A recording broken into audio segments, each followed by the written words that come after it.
Welcome to Backyard Break. How are you doing at creating real relationships?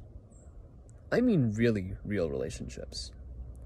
One of the things that we found through the pandemic, both personally and professionally, has been it's hard to create new relationships, and it's even harder to sustain true friendship or true interaction.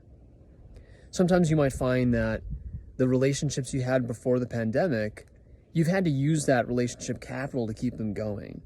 Or maybe you just haven't seen them in a long time, and it's difficult to create or maintain new relationships. Maybe you see people on social media and they like your Facebook posts, but do you have that ongoing real relationship with them? Same sort of things happening in the professional life.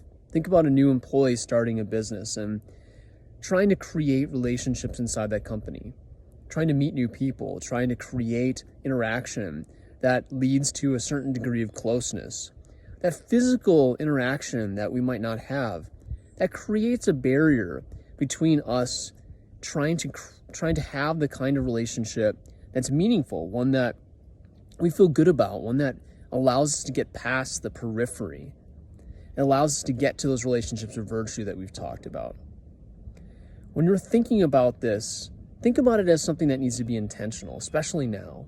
Something where we need to think about the meaningfulness of real relationships, the meaningfulness of relationships that are based on virtue, relationships that are based on closeness, based on openness, based on transparency.